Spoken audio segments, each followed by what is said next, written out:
Hoje nós iremos fazer a revisão do módulo 1 do 7º ano.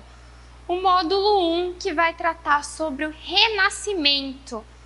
O que é o renascimento, professora? Renascimento é aquele momento de transição da Idade Média para a Idade Moderna. O renascimento que vai mudar a forma de pensar, a forma de se expressar, a forma de fazer arte, a forma de fazer ciência e mais para frente vai abalar a estrutura aí da Igreja Católica, que é aquela igreja que dominou o mundo medieval, certo? Gente, por que renascimento? Porque as pessoas, os intelectuais, os pintores, os escultores dessa época, as pessoas que estavam envolvidas na produção cultural, se autodenominaram como renascentistas, porque eles acreditavam que estavam fazendo renascer a arte greco-romana, uma arte que havia sido paralisada na época da Idade Média, na época do feudalismo. Uma arte que foi paralisada pela igreja por ir contra aí os seus pensamentos, certo? Então, os renascentistas acreditavam que estavam fazendo essa arte reviver. Gente, o que vai trazer esse resgate dessa arte greco-romana? Vai fazer com que a arte se modifique. O modo de pintar, de fazer esculturas, de criar no Renascimento, no comecinho aí da Idade Moderna, mude. Vamos lembrar um pouquinho como era na Idade Média? Lembra-se que aquela palavrinha-chave, que a cultura é teocêntrica. O que é isso?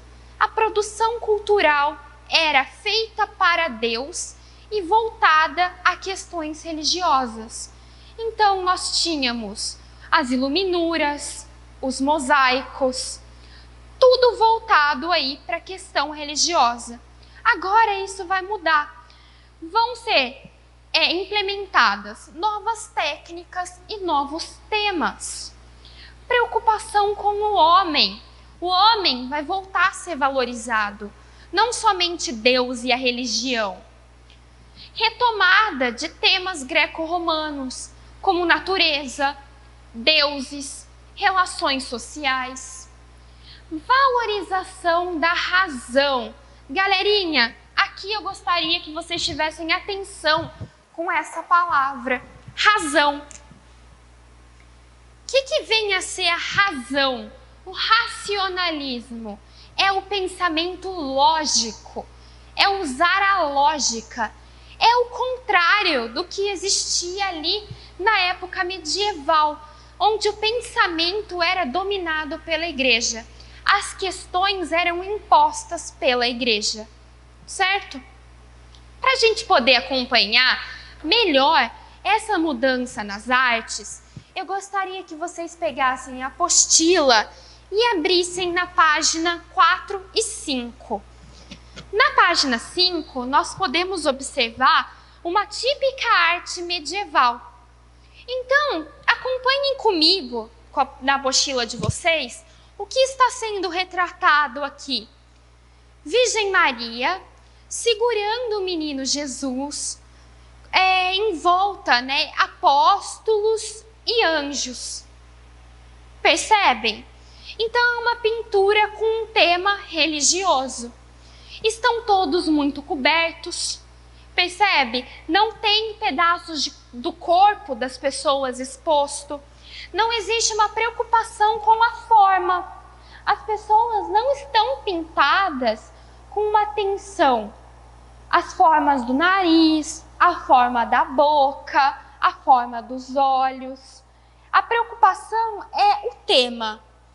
Agora, na página 4, nós vemos uma típica pintura do Renascimento, que vai resgatar o tema greco-romano.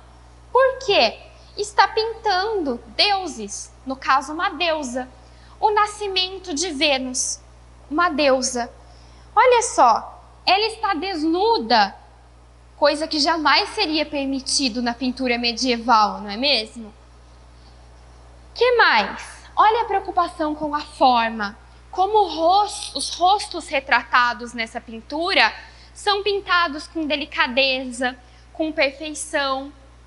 Se vocês olharem o quadro da página 6 e 7, vocês vão ver a valorização, a razão.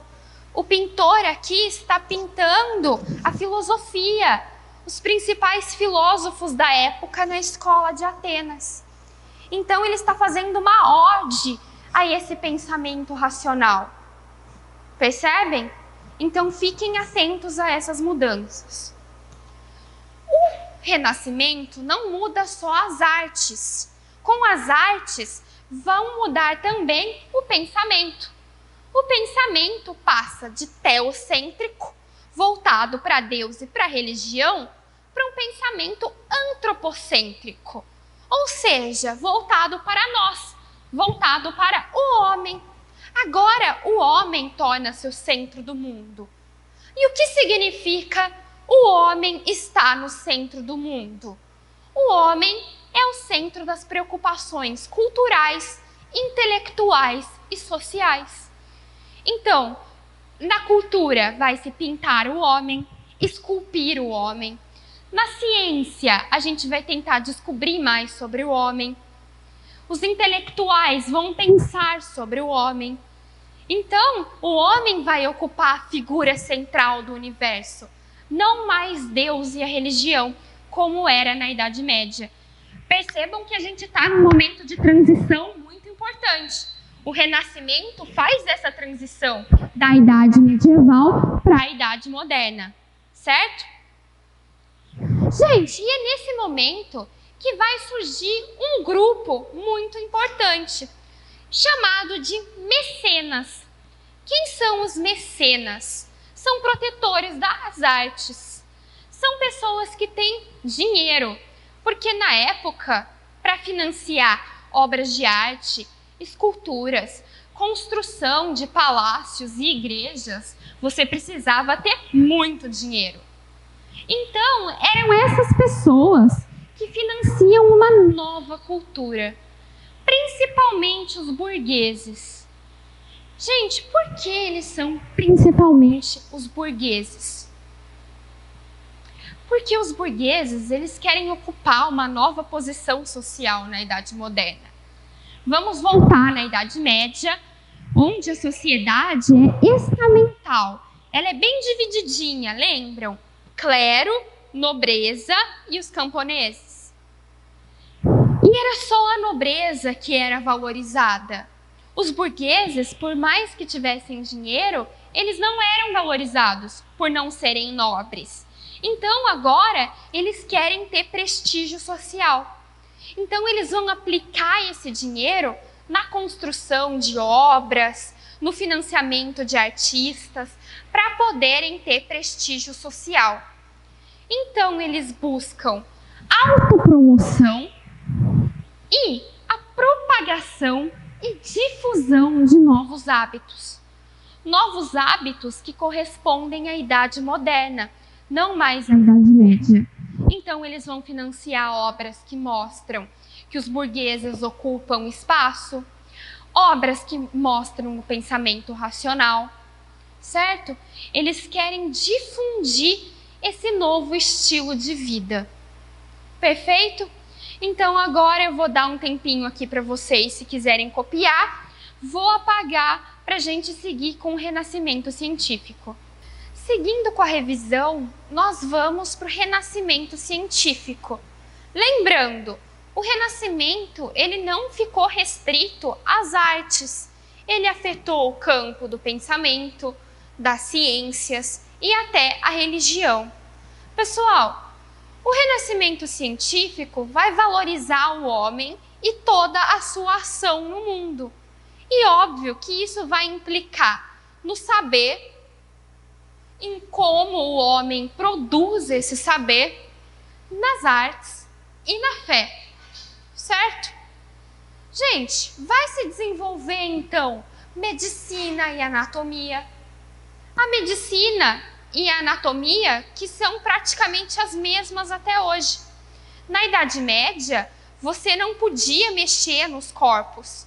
você não podia praticar dissecação de corpos, autópsia, coisa que hoje nós fazemos, que é fruto do renascimento científico.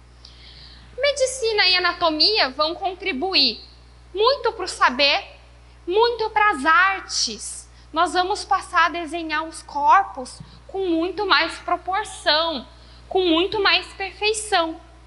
Geometria e ótica, nós vamos estudar lentes, reflexo, difração, difusão, que também vão contribuir para as artes. A astronomia vai se levantar contra muitas teorias aí da igreja, como por exemplo que a Terra era cúbica ou plana. A matemática vai ser implementada, né? Vão surgir diversas escolas aí para ensinar os filhos dos burgueses a fazer conta, a lidar com o dinheiro, certo? Então esse renascimento científico vai ter muita implicação na nossa vida atual. Muitas das coisas que nós usufruímos hoje, conhecemos hoje, são fruto desse renascimento científico. Uma teoria do renascimento científico que a nossa apostila traz é a teoria da esfericidade da Terra, que foi apresentada por Nicolau Copérnico. Gente, ao contrário da Igreja Católica, o Nicolau Copérnico dizia que a Terra é esférica, como realmente é. A Igreja achava que a Terra era quadradinha e que quando você chegasse na ponta, você cairia num abismo para o fim do mundo, certo? E o Nicolau Copérnico, ele desenvolveu sua teoria baseado na observação e experimentação do mundo. Olha, fundamental isso. Ele vai parar para observar as estrelas. Então ele vai dizer, as estrelas que vemos em um hemisfério não são as mesmas estrelas que nós vemos em outro hemisfério. Se fosse reto, nós veríamos as mesmas estrelas. Na experimentação, ele vai fazer o experimento do barco. Ele vai pôr uma lanterna bem no alto no mastro do barco, numa praia. E conforme o barco vai se afastando, essa luz vai sumir. E ele vai dizer que é porque o barco segue essa curva da Terra. O que o Nicolau Copérnico está fazendo aqui? Ele está aplicando o racionalismo.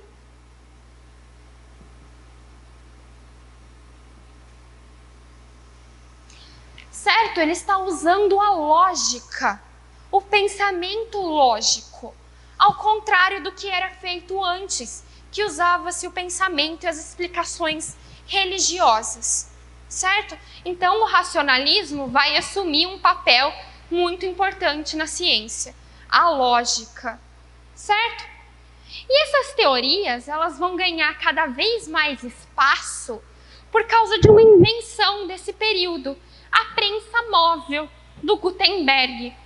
Gente, vocês imaginam que naquela época, que não tinha computador, não tinha celular, era muito difícil a circulação de informações. Antes tinham os copistas, eram pessoas que copiavam livros à mão para que esses livros pudessem circular. Imagina o quanto isso demorava para ser feito e o quão caro era fazer isso.